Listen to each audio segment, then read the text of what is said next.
Hey everyone, welcome to Kids Church. Today we're following on the story about how God always keeps his promises. Today we're introducing the idea of firstborn and the rights of the firstborn son.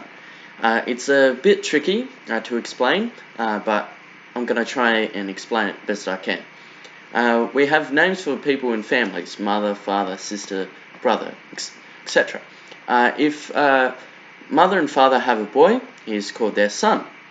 In the days when Isaac lived, the boy who was born first was special. He was called the firstborn, and he was given something called a birthright. Part of the birthright was a promise of blessing of Abraham.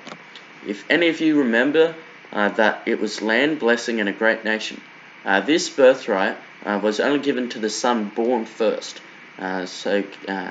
In some way, the promised blessing of Abraham and Isaac was given to the eldest son.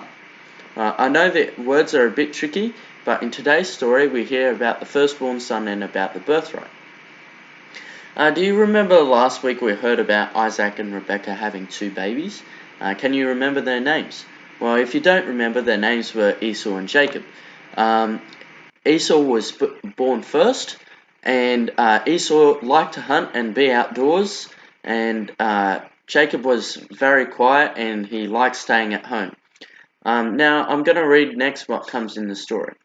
When the boys grew up, Esau was a skillful hunter, a man of the field, while Jacob was a quiet man, dwelling in tents.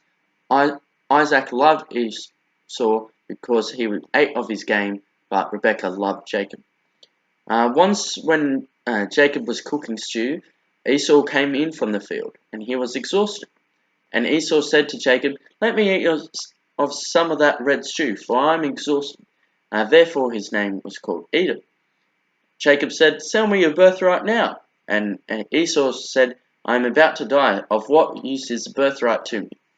Jacob said, "Swear to me now." So he swore to him and sold his birthright to Jacob. Then Esau ate the bread that Jacob gave him and the stew, and he despised his birthright. It's sad that Esau didn't care about his rights as the firstborn son. He didn't care about the blessing he could receive. He cared more about how he felt now than thinking of the days ahead. But Jacob knew that the rights of the firstborn sons were important. He saw his chance to get them. They were so important to him that he thought of them while making soup.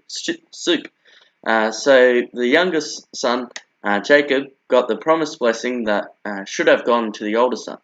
But God's plan is still in action. It wasn't ruined. God always keeps his